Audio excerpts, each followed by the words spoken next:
جنت میخواهی، رحمت خدا میخواهی، اکنون صبر کن به مصیبت های دنیا، صبر کن به این سختی ها.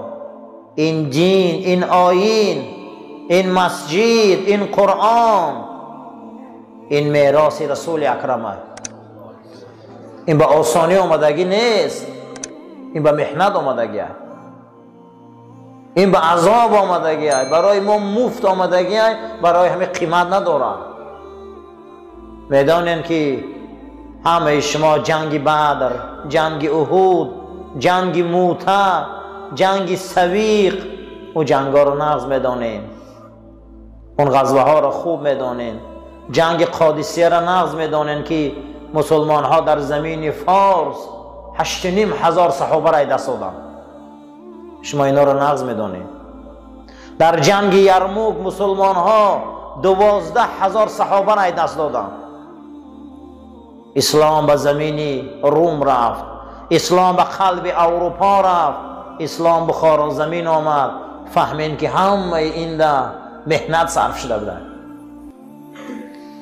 این خیل خانه های گرم و این خیل مسجد، این خیل محراب به آسانی نیامده. این قرآن به آسانی نیامده. این بسیار شداید سختی های کلان داشت، مصیبت ها داشت. صحابه شب خواب نمی رفت، در زیر این برفا اونها حرکت میکردن، خواب برایشان حرام کردن. پوستینی راحت و گرمه از خودشان دور کردن. حتی در یک از غزوه ها وقتی که مسلمان ها زمین اندلس اسپانیا می درایند، طارق ابن سعد در لب بحر نگاه میکنه و میبینه که اولین جنگ مسلمان ها در بحر، اولین جنگ مسلمان ها در بحر. طارق ابن سعد کشتی ها را میبیاره، میخواهند رومی ها که مسلمان ها را در بحر میان زمین بوغی کنند، اما نمیتونند. وقتی که بیرون میبراید طارق تمام کشتی ها را علو میزند. سپاه اسلام آن روز 60,000 بود، سپاه کفر آن روز 200,000 بود. کشتی ها را علو میزنه و طرف تمام سپاهیان میگه کشتی ها را دیده؟ میگن بله. میگه چیکار کردن؟ گفتن سوزاندی. گفت در پشت شما چیه؟ گفت بحر. گفت در پشتون چیه؟ گفت دشمن. گفت جای گریز نداره. شداید و بلا بالای سرت میبیا. همه حالت ده میگه زنش ایدرون خیمه صدا کرد که طارق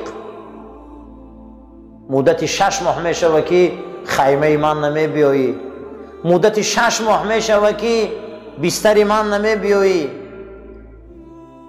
تو چخیل جواب میتهی؟ و حضرت میخنده میگه یا در داخل شهر مدرید و میخریم، در همونجا اگر زنده و سلامت باشیم همونجا به خیمت میبیام، یا در جنت و میخریم.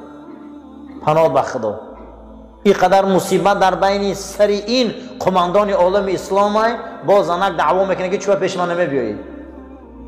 روز شد که مسلمان ها دروازه های شهر اندلس هوی کردن، 600 سال اندلس در دست مسلمان ها بود. صبر میکنی، انم خیلی مصیبت ها بالای سرت میبیا، انم خیلی مصائب میبیا، اما راه دین همین های. چی نمیرسه جابر ابن عبدالله ده که از مدینه منوره بیایه و در خط هرات خاک شوه؟ چی نمیرسه او ده؟ چی وای سودا را دوست نمیداره؟ وای زن دوست نمیداره؟ وای راحت دوست نمیداره؟ اما اونها به خاطر این قرآن و این مدرسه و مسجد سرزمین های من آورده آباد کردن. مسعود ابن عباس همون روز پیغمبر خدا از دنیا میگذره، این صحابه در شستن جنازه رسول اکرم اشتراک داشته، آب میریخته. با دادر عبدالله ابن عباس بود، اکش بچه حضرت عباس امکی رسول اکرم صلی الله علیه و سلم. این چی میشوه که میبید از سمرقند ما در این یک غار میدره میره شاهی زنده میشوه؟ چی وای مجبور میکنه؟ چی وای سودا رو دوست نمیداشت؟ وای راحت دوست نمیداشت؟ وای راحت زنک ناز نمیدید؟ اما همش پسی پا زد، آمد داخل اون غار در آمد با نام شاهی زنده، رفت دیگه باز نگشت. برای همین عزیزا راه اسلام همینه که در مصیبتاش صبر میکنی، در سختی ها صبر میکنی. خوشا به حال انسانی که این امانت به صعود رسانه. پروردگار گفت والله یحب الصابرین، من بنده های صبر کننده ما دوست می‌دارم. و صبر علی اوجوهین، صبر چند قسم ده، صبر در طاعت خدا، صبر از حرام های خدا، صبر در مصیبت. نزدی بالای سری ما ده صدمه میزنه به مصیبت، عزیزامون ای دست میتیم، زن ای دست میتیم، فرزندان میمرن، خانه میره، پول میره، پدر و مادر میره. و سه تقسیم کرده امام غزالی صبر. کسی اگر در طاعت خدا صبر میکرده مثل شما بار اینکه چشماتون خواب حلقه میزنه اونه که شما بداره، خدا روز قیامت درجه میداده 300 تا، هر درجه بین زمین و آسمان بوده. کسی در طاعت خدا صبر میکنه، کسی در طاعت خدا میان میبنده، کسی در این طاعت ها راست میایسته، کسی بیدار میکنه چشمشه، دانه که این فردا 300 درجه میگرفته، هر درجه بین زمین و آسمان بوده. کسی به خاطر طاعت خدا بیدار خوابی میکشه، کسی از حرام خدا صبر میکنه، زنا، کاری گناه، کاری محارم، کاری افلاس، میدانی وزبینه اما صبر پیشه میکنی. خداوند 600 درجه میداده، هر درجهش بین زمین تا آسمان هفتم بوده. کسی از حرام پرهیز میکنه، خوشا به حال آدمایی که از حرام پرهیز میکنه. کسی که اگر مصیبت بالاش بیایه، یگان عزیز شاید دسته، زن شاید دسته، کودک شاید دسته، شوهر شاید دسته. صحابه می به ابو طلحه میگه 10 بچه ما در خاک ماندن، فرستاده خدا گفته 10 تا تخم کارید که روز قیامت سر میبردارن، میگن تا آتا و چم جنت ندرویم و جنت نمیدرویم. خوشا به حال آدمایی که فرزنداشان در یاشه از دست دادن، پیغمبر گفتن کسی 2 فرزندش به بلاغت نرسیده دست داده باشه، روز قیامت و نزد خدا دعوا میکردین که تا ما را پدر و مادرمون جنت نداریم و جنت نمیدرویم، به جای او جنت هست.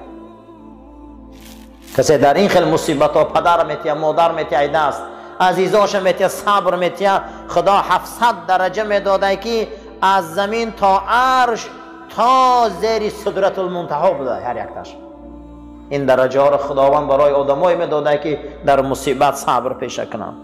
روی النبی صلی الله علیه و سلم، پیغمبر حدیث گفتند که با خدا گپ زدم. خوشا به حال آدم، پیغمبر ما را بزرگیش بینه که خدا قدی گپ بزنه. ما من عبد نزلت به بلیه، هر بندم که در او بلا می بیا بالاشته اما او منو می قپه، مگر اینکه من برای او پیش از دعا کردن حاجت چه می برارم. بلا بالای سرش می بیا منو می قپه، ولی از من دعا نکرده، سوال نکردم می برارم، دعاش قبول میکنم پیش ای دعا کردن. هر بندم ده که بلا می بیا من ده پناه نمی طلبه، او میره از مخلوق پناه می طلبه، من برای او درهای آسمان محکم میکنم، من برای او درهای رحمت محکم میکنم. بنده ایده که بلا می اومده بالای سرش نه، ولی دستش نبرداشته که دعاش قبول میکنم، دستش نبرداشته بالا چیکار میکنه خدا؟ دعاش قبول میکنم.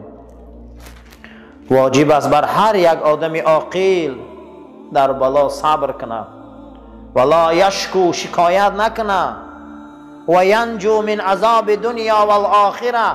کسی بالاش بلا میبیا صبر میکنه، خداوند غم دنیا و آخرت از سرش دور میکرده، دیگه بالای ده غم نمی آورده.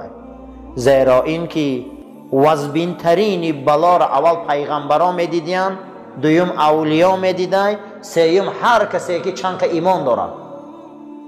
تا ما بالای سر مونده بلا نبیاید ولی مسلمان بودن ما معلوم نیست. ما دعوای ایمان میکنیم که من الحمدلله مسلمان و خمانو به ایمان میگیریم، که باید بلاقت امتحان شویم. بلاقت چی شویم؟ امتحان شویم. قال الجنید البغدادی، حضرت امام جنید بغدادی گفت است که بلا و آفت چراغ اولیاء، بلا آفت چی بده؟ چراغ اولیاء. و خواب عاشقای خدا بده، عاشقای خدا بلا میدیدین اگه خواب میکردین با. و صلاح مومنین بده، بالای سر مومنات بلا بیاید اصلاح میشدین. و آدمای جاهل و غافل هلاک میکرده. لا یجید احد حلاوة الایمان حتی یأتیه البلاء و یرضى و یصبر. ندیدم حلاوت ایمان، گفت جنید بغدادی، تا آدم ده بلا نبیاید طاقت نکنه و راضی نباشه. حلاوت ایمان ندیدم، گفتم مگر در همین چیز. خشا به حال آدمایی که در بلا طاقت میکنن، در بلا صبر میکنن، در بلا آفت مردانوار میستن. هر کس میخواه که از عذاب خدا نجات یابه، ثواب صاحب شوه، رحمت پروردگار صاحب شوه، داخل همون جنت ابدی گرده، نفسش از شهوتهای دنیا، نفسش از شهوتهای ابلیسی نگهبان شود. میخواهی که جنت درایی، میخواهی که صاحب رحمت شوی، میخواهی که نجات یابی از عذاب خدا، از شهوت احتیاط شو. از همه شهوتی بد این شهوت جنسی ای برادرها که او را زنا میگن. از همه شهوتی بد این چی بده است؟ زنا. شهوت گفته کشیش میگن. معنی شهوت چی بده؟ کشیش. به آب و به چای و نان و زن نمیشه، اما او باید در چارچوبه شریعت باشه. در چارچوبه شریعت بودن وقت و نفس نیست و شهوت نیست. از همه شهوتی بد امروز زنا و تنفروشی ای که خواهی که جنت درایی، خواهی که صاحب رحمت شوی، خواهی که از عذاب خدا خلاص شوی، از شهوت احتیاط شو.